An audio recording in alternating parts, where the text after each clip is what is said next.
चंद्रकांता की कहानी में अभी तक हमने सुना कि कुमार फिर से तिलिस्म में पहुंचे और उन्होंने चंद्रकांता को और चपला को वहां दुखी और उदास देखा। वो उनसे क्षमा मांगकर तिलिस्म से बाहर निकल आए और फिर से तिलिस्म तोड़ने का प्रयास करने लगे। अब आगे की कथा सुनते हैं। बयान 15। चुनारगढ़ के पास दो पहाड़ियों के बीच के एक नाले के किनारे शाम के वक्त पंडित बद्रीनाथ, राम नारायण, पन्नालाल, नाजिम और अहमद बैठे आपस में बातें कर रहे हैं। नाजिम: क्या कहें, हमारा मालिक तो नहीं रहा, तकलीफ उठाने को हम रह गए। अहमद: अभी तक इसका पता नहीं लगा कि उन्हें किसने मारा। बद्रीनाथ: उन्हें उनके पापों ने मारा और तुम दोनों की भी बहुत जल्दी वही दशा होगी। कहने के लिए तुम लोग अय्यार कहलाते हो, मगर बेईमान और शैतान पूरे दर्जे के हो, इसमें कोई शक नहीं। नाजिम: क्या हम लोग बेईमान हैं? बद्रीनाथ: जरूर, इसमें भी कुछ कहना है? जब तुम अपने मालिक महाराज जयसिंह के ना हुए तो किसके होगे? आप बिगाड़त हुए क्रूर सिंह की भी जान ली और हमारे राजा को भी चौपट बल्कि कैद कराया। यही जी में आता है कि मार मार कर तुम दोनों की जान ले लूं। अहमद: जुबान संभाल कर बातें करो, नहीं तो कान पकड़कर उखाड़ लूंगा। अहमद का इतना कहना था कि मारे गुस्से के बद्रीनाथ कांप उठे। उसी जगह से पत्थर का एक टुकड़ा उठाकर इस जोर से अहमद के सिर में मारा कि वह तुरंत जमीन पर गिर पड़ा। उसकी ये कैफियत देखकर नाजिम भागा, मगर बद्रीनाथ तो पहले ही से उन दोनों की जान का प्यासा हो रहा था, कब जाने देता। बड़ा सा पत्थर छागे में रखकर मारा, जिसकी चोट से वह भी जमीन पर गिर पड़ा और पन्ना लाल वगैरह ने पहुंचकर उसे भी अहमद के साथ क्रूर की ताबेदारी को रवाना कर दिया। इन लोगों के मरने के बाद फिर चारों अय्यार उसी जगह आ बैठे और आपस में बातें करने लगे। पन्नालाल: अब हमारे दरबार का झंझट दूर हुआ। बद्रीनाथ: महाराज को जरा भी रंज ना होगा। पन्नालाल: किसी तरह गद्दी बचाने की फिक्र करनी चाहिए। महाराज जयसिंह ने चारों तरफ से आ घेरा है और बिना महाराजा के फौज मैदान में निकल कर लड़ नहीं सकती। चुन्नीलाल: आखिर किले में भी रहकर कब तक लड़ोगे? हम लोगों के पास सिर्फ 2 महीने के लायक गल्ला किले के अंदर है, इसके बाद क्या करेंगे? रामलाल: यह भी मौका ना मिला कि कुछ गल्ला बटोर कर रख लेते। बद्रीनाथ: एक बात है, किसी तरह महाराज जयसिंह को उनके लश्कर से उड़ाना चाहिए। अगर वह हम लोगों की कैद में आ जाए तो मैदान में निकलकर उनकी फौज को भगाना मुश्किल ना होगा। पन्नालाल: जरूर ऐसा करना चाहिए, जिसका नमक खाया उसके साथ जान देना हम लोगों का धर्म है। रामलाल: हमारे राजा ने भी तो बेईमानी पर कमर बांधी है, बेचारे कुंवर वीरेंद्र सिंह का क्या दोष है? चुन्नीलाल: चाहे जो हो, मगर हम लोगों के लिए मालिक का साथ देना जरूरी है। बद्रीनाथ: नाजिम और अहमद ये दोनों हमारे राजा पर क्रूर ग्रह थे, सो निकल गए। अब की दफा जरूर दोनों राजाओं में सुलह कराऊंगा, तब वीरेंद्र सिंह की चौबदारी नसीब होगी। वाह, क्या जवां मर्द और होनहार कुमार हैं। पन्नालाल: अब रात भी बहुत गई, चलो कोई अय्यारी करके महाराज जयसिंह को गिरफ्तार करें और गुप्त राह से किले में ले जाकर कैद करें। बद्रीनाथ: हमने एक अय्यारी सोची है, वही ठीक होगी। पन्नालाल: वाह क्या? बद्रीनाथ: हम लोग चलकर पहले उनके रसोइये को फांसे, मैं उसकी शक्ल बनाकर रसोई बनाऊं और तुम लोग रसोई घर के खिदमतगारों को फांस कर उनकी शक्ल बनाकर हमारे साथ काम करो। मैं खाने की चीज़ों में बेहोशी की दवा मिलाकर महाराज को और बाद में उन लोगों को भी खिलाऊंगा जो उनके पहरे पर होंगे। बस फिर हो गया काम। पन्नालाल: अच्छी बात है, तुम रसोइया बनो, क्योंकि ब्राह्मण हो। तुम्हारे हाथ का महाराज जयसिंह खाएंगे तो उनका धर्म भी न जाएगा, इसका भी ख्याल जरूर होना चाहिए। मगर एक बात का ध्यान रहे कि चीज़ों में तेज बेहोशी की दवा न पड़ने पाए। बद्रीनाथ: नहीं नहीं, क्या मैं ऐसा बेवकूफ़ हूँ? क्या मुझे नहीं मालूम कि राजे लोग पहले दूसरों को खिलाकर देख लेते हैं? ऐसी नरम दवा डालूंगा कि खाने के 2 घंटे बाद तक बिल्कुल मालूम ना पड़े कि हमने बेहोशी की दवा मिलाई हुई चीज़ें खाई हैं। रामनारायण: बस ये राय पक्की हो गई, अब यहाँ से उठो। बयान 16। राजा सुरेंद्र सिंह भी नौगढ़ से रवाना हो दौड़े दौड़े बिना मुकाम किए 2 रोज में चुनारगढ़ के पास पहुंचे। शाम के वक्त महाराजा जयसिंह को खबर लगी। फतेह सिंह सेनापति को, जो उनके लश्कर के साथ थे, इस्तकबाल के लिए रवाना किया। फतेह सिंह की जुबानी राजा सुरेंद्र सिंह ने सब हाल सुना। सुबह होते होते इनका लश्कर भी चुनारगढ़ पहुंचा और जय सिंह के लश्कर के साथ मिलकर पड़ाव डाला गया। राजा सुरेंद्र सिंह ने फतेह सिंह को महाराज जय सिंह के पास भेजा कि आकर मुलाकात के लिए बातचीत करें। फतेह सिंह राजा सुरेंद्र सिंह के खेमे से निकलकर कुछ ही दूर गए थे कि महाराज जय सिंह के दीवान हरदयाल सिंह सरदारों को साथ लिए परेशान और बदहवास आते दिखाई पड़े, जिन्हें देख वे अटक गए। कलेजा धक धक करने लगा। जब वे लोग पास आए तो पूछा, क्या हाल है जो आप लोग इस तरह घबराए हुए आ रहे हैं? एक सरदार, कुछ ना पूछो, बड़ी आफत आ पड़ी। फतेह सिंह, घबरा कर सो क्या? दूसरा सरदार, राजा साहब के पास चलो, वही सब कुछ कहेंगे। उन सभी को लेकर फतेह सिंह राजा सुरेंद्र सिंह के खेमे में आए। कायदे के माफिक सलाम किया, बैठने के लिए हुक्म पाकर बैठ गए। राजा सुरेंद्र सिंह को भी इन लोगों के बदहवास आने से खटका हुआ। हाल पूछने पर हरदयाल सिंह ने कहा, आज बहुत सवेरे किले के अंदर से तोप की आवाज़ आई, जिसे सुनकर खबर करने के लिए मैं महाराज के खेमे में आया। दरवाजे पर पहरेदारों को बेहोश पड़े देख ताज्जुब हुआ, मगर मैं बराबर खेमे के अंदर चला गया। अंदर जाकर देखा तो महाराज का पलंग खाली पाया। देखते ही जी सन्न हो गया। पहरेदारों को देखकर कविराज जी ने कहा कि इन लोगों को बेहोशी की दवा दी गई है। तुरंत ही कई जासूस महाराजा का पता लगाने के लिए इधर उधर भेजे गए, मगर अभी तक कुछ भी खबर नहीं मिली। यह हाल सुनकर सुरेंद्र सिंह ने जीत सिंह की तरफ देखा, जो उनके बाईं तरफ बैठे हुए थे। जीत सिंह ने कहा, अगर खाली महाराजा गायब हुए होते तो मैं कहता कि कोई अय्यार किसी दूसरी तरकीब से ले गया, मगर जब कई आदमी अभी तक बेहोश पड़े हैं तो विश्वास होता है कि महाराज के खाने पीने की चीज़ों में बेहोशी की दवा दी गई। अगर उनका रसोइया आए तो पूरा पता लग सकता है। यह सुनते ही राजा सुरेंद्र सिंह ने हुक्म दिया कि महाराज के रसोइये को हाजिर किया जाए। कई चौबदार दौड़ पड़े। बहुत दूर जाने की जरूरत न थी, दोनों लश्करों का पड़ाव साथ ही साथ पड़ा था। चौबदार खबर लेकर बहुत जल्दी लौट आए कि रसोइया कोई नहीं है। उसी वक्त कई आदमियों ने आकर यह भी खबर दी कि महाराज के रसोइये और खिदमतगार लश्कर के बाहर पाए गए, जिनको डोली पर लाद कर लोग यहाँ लिए आते हैं। दीवान तेज सिंह ने कहा, सब डोलियां बाहर रखी जाएं, सिर्फ एक रसोइये की डोली यहाँ लाई जाए।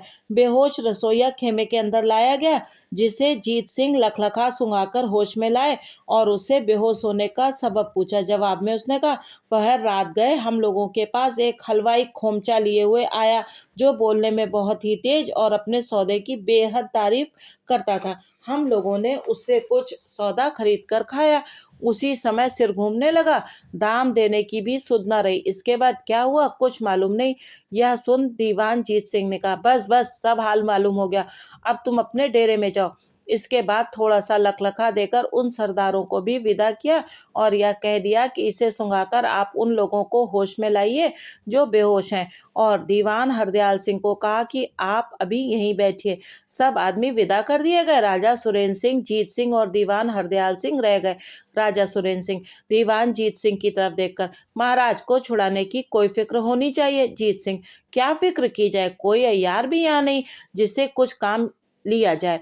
तेज सिंह और देवी सिंह कुमार की खोज में गए हुए हैं, अभी तक उनका भी कुछ पता नहीं। राजा सुरेंद्र सिंह, तुम ही कोई तरकीब करो।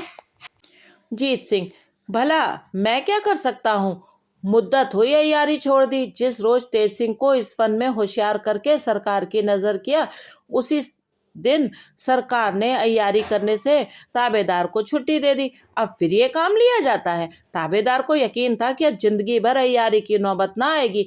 इसी ख्याल से हम अपने पास अय्यारी का बटुआ तक भी नहीं रखते। राजा सुरेंद्र सिंह, तुम्हारा कहना ठीक है, मगर इस वक्त दब जाना या अय्यारी से इनकार करना मुनासिब नहीं। मुझे यकीन है कि चाहे तुम अय्यारी का बटुआ ना भी रखते हो, मगर उसका कुछ न कुछ सामान जरूर अपने साथ लाए होगे। जीत सिंह मुस्कुराकर, जब सरकार के साथ हैं और इस फन को जानते हैं तो सामान क्यों न रखेंगे। राजा सुरेंद्र सिंह, तब फिर क्या सोचते हो, इस वक्त अपनी पुरानी कारीगरी याद करो और महाराज जय सिंह को छुड़ाओ। जीत सिंह, जो हुक्म। हरदयाल सिंह की तरफ देखकर, आप एक काम कीजिए, इन बातों को जो इस वक्त हुई हैं छिपाए रहिए और फतेह सिंह को लेकर शाम होने के बाद लड़ाई छेड़ दीजिए, चाहे जो भी हो, मगर आज भर लड़ाई बंद ना होने पाए, ये काम आपके जिम्मे रहा। हरदयाल सिंह, बहुत अच्छा, ऐसा ही होगा। जीत सिंह, आप जाकर लड़ाई का इंतजाम कीजिए, मैं भी महाराज से विदा हो अपने डेरे पे जाता हूँ, क्योंकि समय कम और काम बहुत ज़्यादा है। दीवान हरदयाल सिंह राजा सुरेंद्र सिंह से विदा होकर अपने डेरे की तरफ रवाना हुए।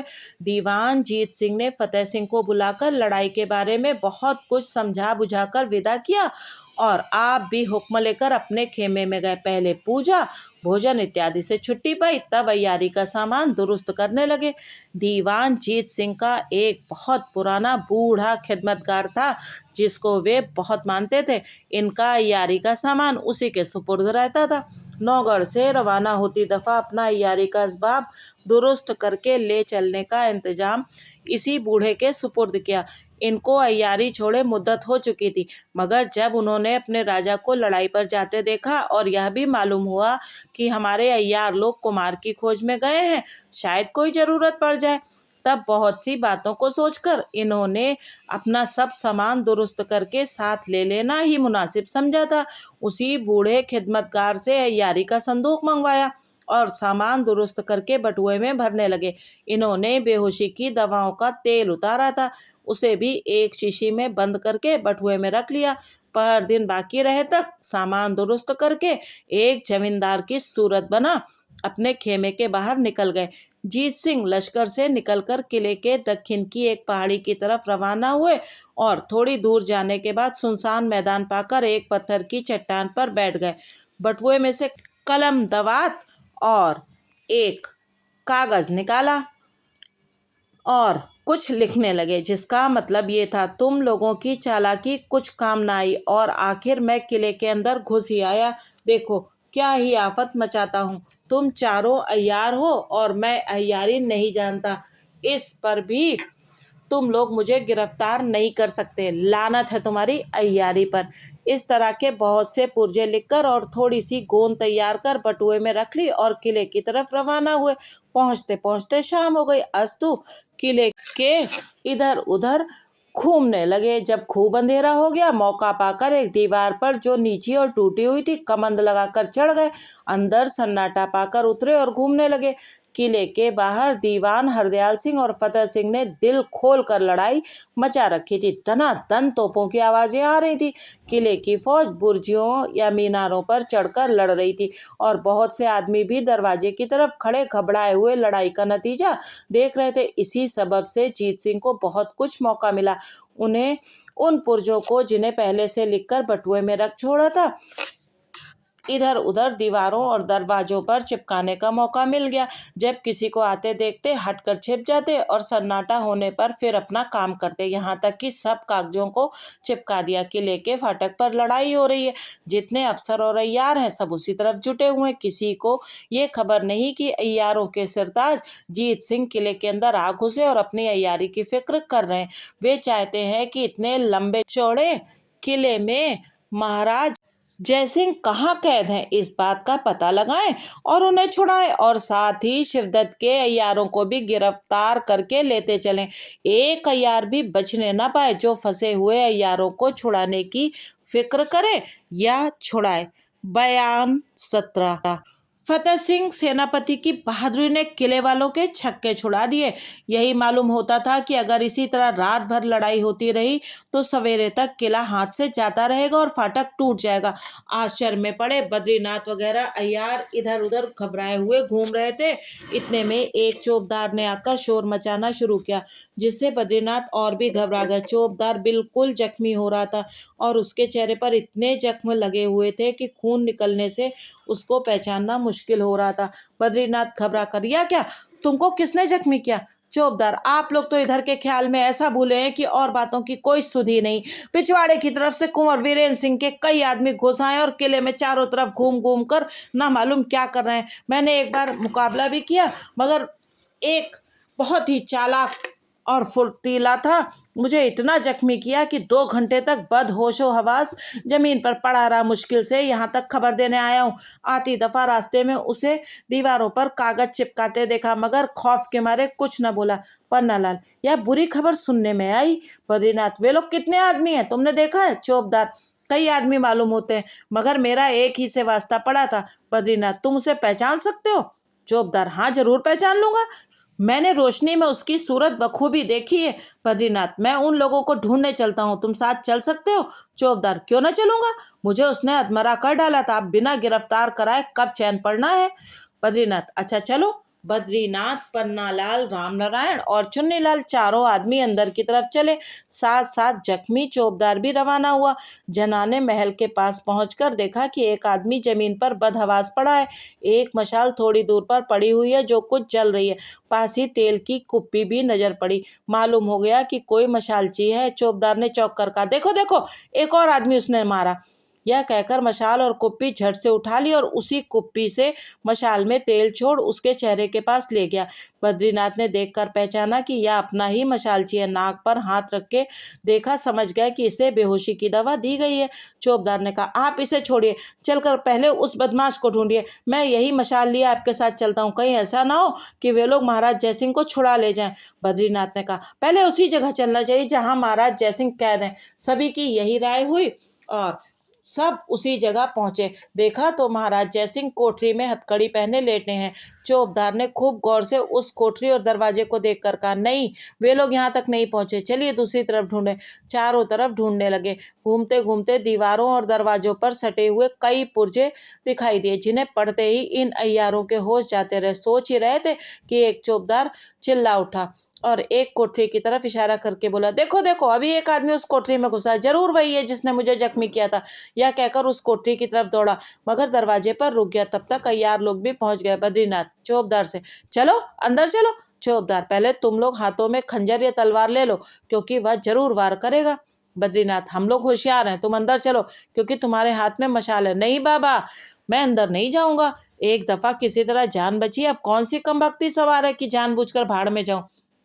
बद्रीनाथ, वाह रे डरपोक, इसी जीवन पर महाराजाओं के यहाँ नौकरी करता है। ला, मेरे हाथ में मशाल दे, मत जा अंदर। चौबदार, लो मसाल लो, मैं डरपोक से इतने जख्म खाया भी डरपोक ही रह गया। अपने को लगती तो मालूम होता, इतनी मदद कर दी, यही बहुत है। इतना कहकर चौबदार मशाल और कुप्पी बद्रीनाथ के हाथ में देकर अलग हो गया। चारों अय्यार कोठरी के अंदर घुसे। थोड़ी दूर गए होंगे कि बाहर से चौबदार ने किवाड़ बंद करके जंजीर चढ़ा दी।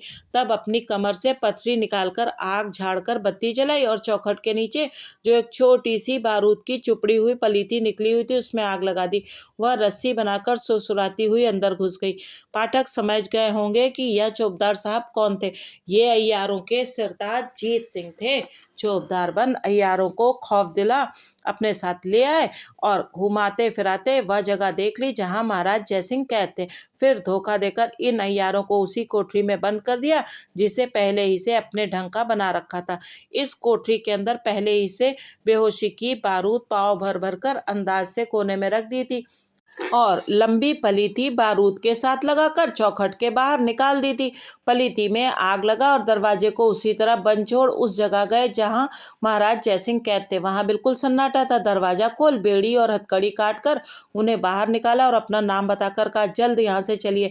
जीत सिंह जिधर से कमन लगाकर किले में आए थे उसी राह से महाराजा जयसिंह को नीचे उतारा और तब कहा, आप नीचे ठहरिए, मैंने यारों को भी बेहोश किया है, एक एक करके कमंद में बांधकर उन लोगों को लटकाता जाता हूँ, आप खोलते जाइए। अंत में मैं भी उतरकर आपके साथ लश्कर में चलूंगा। महाराज जयसिंह ने खुश होकर इसे मंजूर किया। जीत सिंह ने लौटकर उस कोठरी की जंजीर खोली जिसमें बद्रीनाथ वगैरह चारों अय्यारों को फंसाया था। अपने नाक में लखलखे से तरकी हुई रुई डाल कोठरी में अंदर घुसे। तमाम कोठरी को धुएं से भरा हुआ पाया। बत्ती जला। बद्रीनाथ वगैरह बेहोश अय्यारों को घसीटकर बाहर लाए और किले की पिछली दीवार की तरफ ले जाकर एक एक करके सभी को नीचे उतारकर आप भी उतर आए। चारों अय्यारों को एक तरफ छिपा महाराज जयसिंह को लश्कर में पहुंचाया। फिर कई कहारों को साथ ले उस जगह जाकर अय्यारों को उठवा लाए और हथकड़ी बेड़ी डालकर खेमे में कैद करके पहरा मुकर्रर कर दिया। महाराज जयसिंह और सुरेंद्र सिंह गले मिले। जीत सिंह की बहुत कुछ तारीफ करके दोनों राजाओं ने कई इलाके उनको दिए जिनकी सनद भी उसी वक्त मोहर करके उनके हवाले की गई। रात बीत गई। पूरब की तरफ से धीरे धीरे सफेदी निकलने लगी और लड़ाई बंद कर दी गई। बयान 18। तेज सिंह वगैरह यारों के साथ कुमार खो से निकलकर तिलिस्म की तरफ रवाना हुए।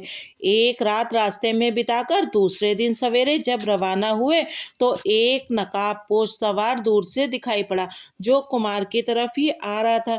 जब इनके करीब पहुंचा तो घोड़े से उतरकर जमीन पर कुछ रखकर दूर जा खड़ा हुआ। कुमार ने वहां जाकर देखा तो तिलस्मी किताब पर नजर पड़ी और एक खत जिसे देख वे बहुत खुश होकर तेज सिंह से बोले, तेज सिंह क्या करें, यह वन कन्या मेरे ऊपर बराबर अपने एहसान के बोझ डाल रही है। इसमें कोई शक नहीं कि यह उसी का आदमी है जो तिलस्मी किताब मेरे रास्ते में रख दूर जा खड़ा हुआ है। हाय, इसके इश्क ने भी मुझे निकम्मा कर दिया है। देखें इस खत में क्या लिखा है। यह कहकर कुमार ने खत पढ़ा। यह तिलस्मी किताब किसी तरह मेरे हाथ लग गई जो तुम्हें देती हूँ। अब जल्दी तिलिस्म तोड़कर कुमारी चंद्रकांता को छुड़ाओ। वह बेचारी बड़ी तकलीफ में पड़ी होगी। चुनारगढ़ में लड़ाई हो रही है, तुम भी वहीं जाओ और अपनी जवांमर्दी दिखाकर फतेह अपने नाम लिखाओ। तुम्हारी दासी वियोगिनी। कुमार, तेज सिंह तुम भी पढ़ लो। तेज सिंह खत पढ़कर, ना मालूम यह वन कन्या मनुष्य है या अप्सरा, कैसे कैसे काम इसके हाथ से होते हैं। कुमार ऊंची सांस लेकर, हाय एक भला हो तो सिर से टले। देवी सिंह, मेरी राय है कि आप लोग यहीं ठहरे, मैं चुनारगढ़ जाकर पहले सब हाल दरियाफ्त कर आता हूँ।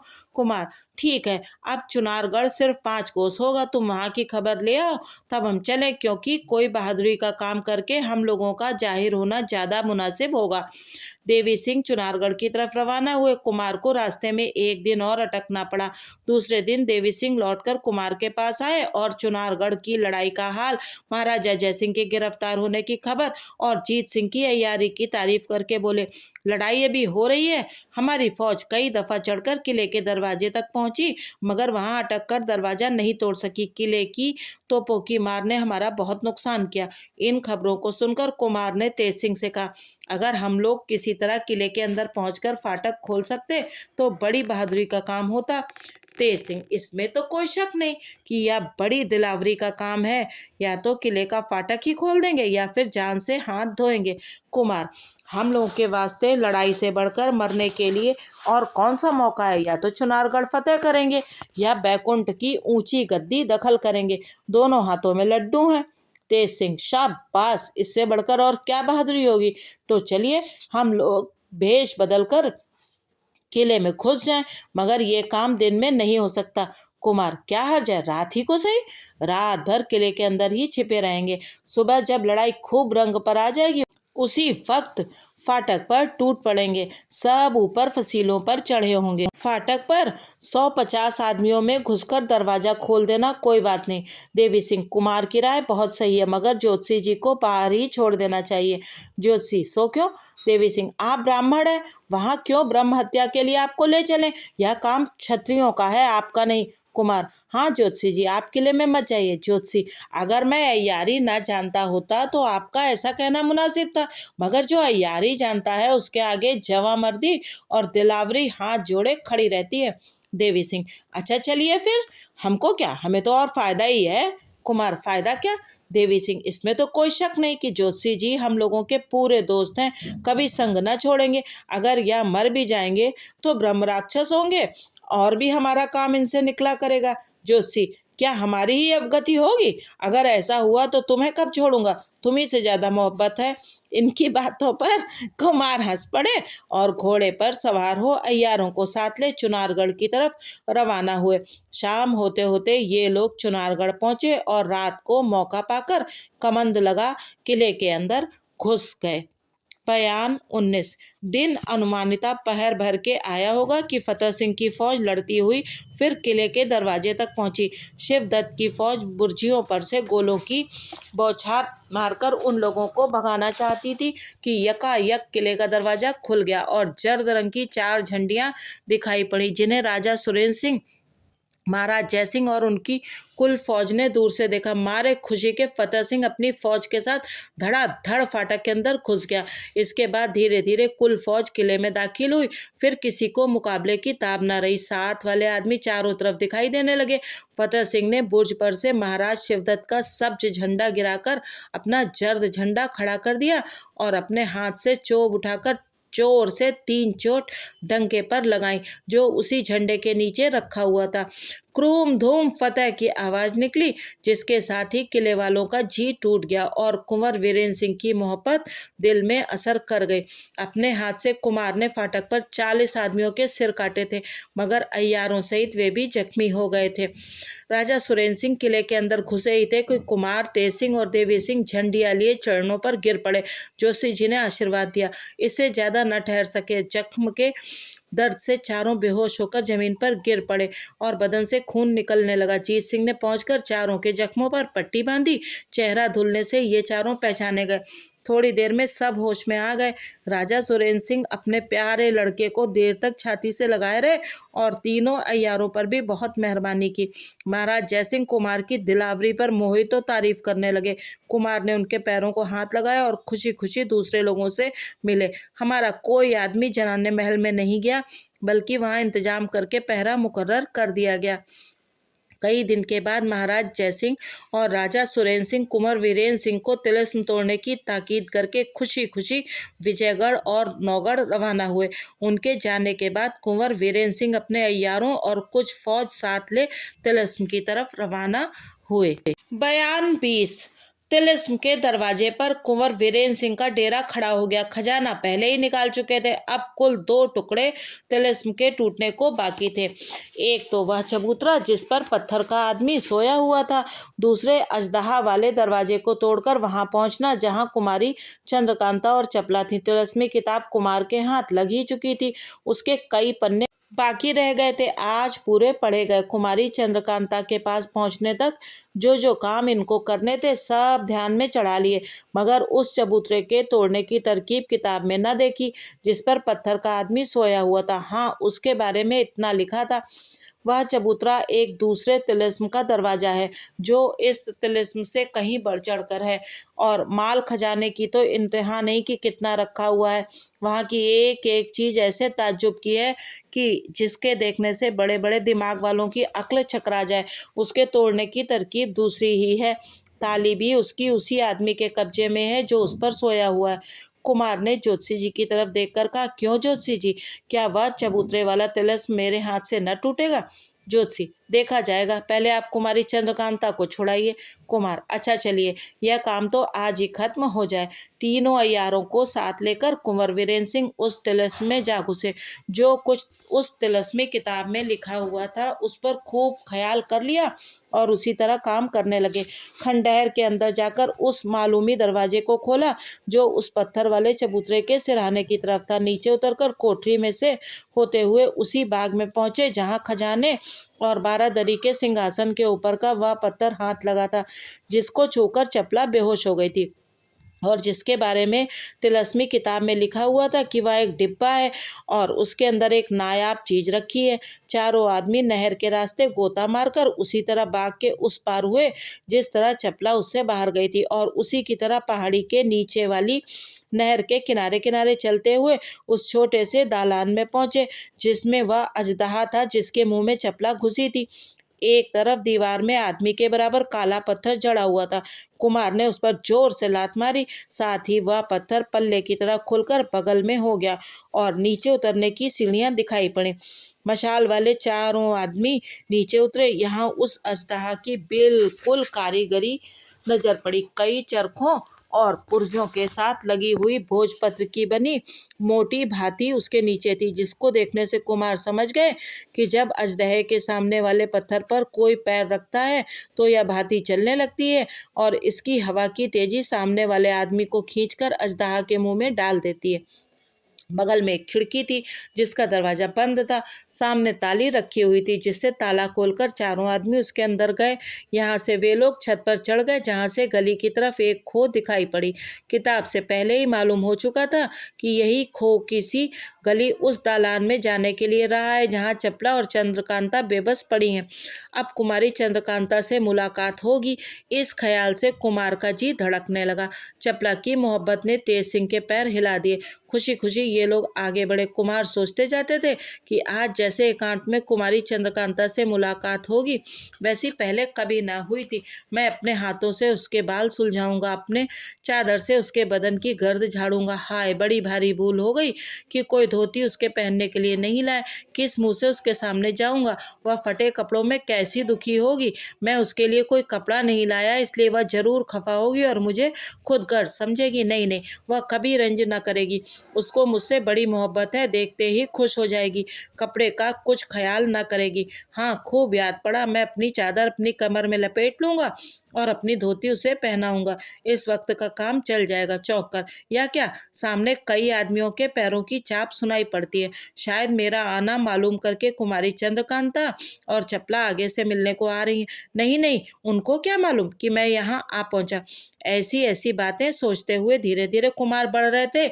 इतने में ही आगे दो भेड़ियों के लड़ने और गुर्राने की आवाज आई, जिसे सुनते ही कुमार के पैर दो दो मन के हो गए।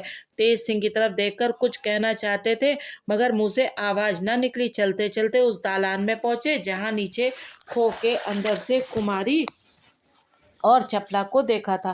पूरी उम्मीद थी कि कुमारी चंद्रकांता और चपला को यहाँ देखेंगे मगर वे कहीं नजर न आई। हाँ, जमीन पर पड़ी दो लाशें जरूर दिखाई दी, जिनमें मांस बहुत कम था। सिर से पैर तक नुची हड्डियां दिखाई देती थी। चेहरे किसी के भी दुरुस्त न थे। इस वक्त कुमार की कैसी दशा थी वे ही जानते होंगे। पागलों की सी सूरत हो गई। चिल्लाकर रोने और बकने लगे। हाय चंद्रकांता, तुझे कौन ले गया? नहीं ले नहीं, बल्कि मार गया। जरूर इन्हीं भेड़ियों ने तुझे मुझसे जुदा किया, जिनकी आवाज यहाँ पहुंचने से पहले मैंने सुनी थी। हाय, वह भेड़िया बड़ा ही बेवकूफ था जो उसने तेरे खाने में जल्दी की। उसके लिए तो मैं पहुंच ही गया था। मेरा खून पीकर वह बहुत खुश होता, क्योंकि इसमें तेरी मोहब्बत की मिठास भरी हुई है। तेरे में क्या बचा था? सूख के पहले ही कांटा हो रही थी। मगर क्या सचमुच तुझे भेड़िया खा गया, या मैं भूलता हूँ? क्या वह यह दूसरी जगह तो नहीं है? नहीं नहीं, वह सामने दुष्ट शिवदत्त बैठा। हाय, अब मैं जी कर क्या करूंगा? मेरी जिंदगी किस काम आएगी? मैं कौन सा मुंह लेकर महाराजा जय सिंह के सामने जाऊंगा? जल्दी मत करो, धीरे धीरे चलो, मैं भी आता हूँ। तुम्हारा साथ मरने पर भी न छोड़ूंगा। आज नौगढ़, विजयगढ़ और चुनारगढ़ तीनों राज्य ठिकाने लग गए। मैं तो तुम्हारे पास आता ही हूँ। मेरे साथ और कई आदमी आएंगे जो तुम्हारी खिदमत के लिए बहुत होंगे। हाय, इस सत्यानाशी तिलिस्म ने, इस दुष्ट शिवदत्त ने, इन भेड़ियों ने आज बड़े बड़े दिलावरों को खाक में मिला दिया।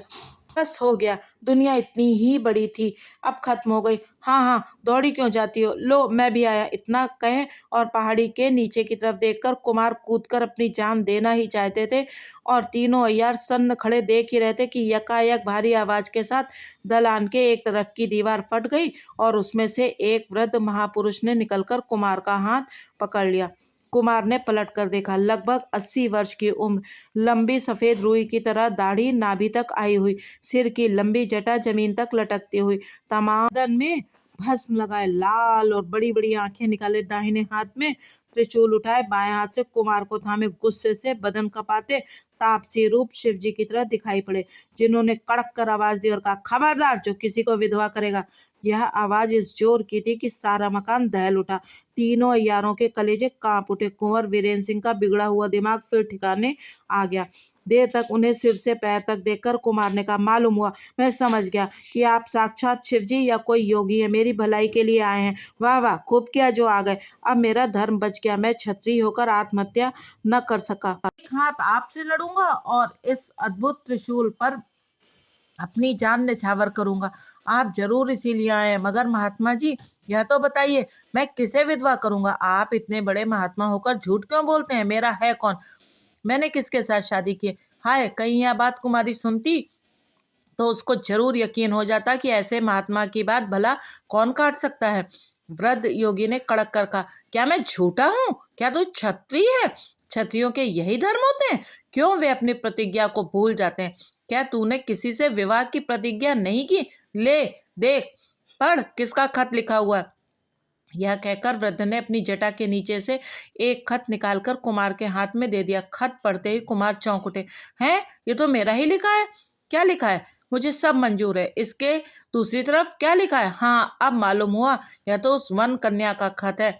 इसी में उसने अपने साथ ब्याह करने के लिए मुझे लिखा था। उसके जवाब में मैंने उसकी बात कबूल की थी, मगर खत इनके हाथ कैसे लगा? वन कन्या का इनसे क्या वास्ता? कुछ ठहरकर कुमार ने पूछा, क्या इस वन कन्या को आप जानते हैं? इसके जवाब में फिर कड़क कर वृद्ध योगी बोले, अभी तक जानने को कहता है, क्या उसे तेरे सामने कर दूं? इतना कहकर एक लात जमीन पर मारी, जमीन फट गई और उसमें से वन कन्या ने निकलकर कुमार के पांव पकड़ लिए। यहाँ पर चंद्रकांता की कथा के 3 भाग पूरे हुए। अब चौथे भाग में जानेंगे कि ये वन कन्या कौन है और चंद्रकांता का क्या हुआ। तब तक आप बने रहिए यूट्यूबर मौसी की कहानियों के साथ। बहुत बहुत धन्यवाद।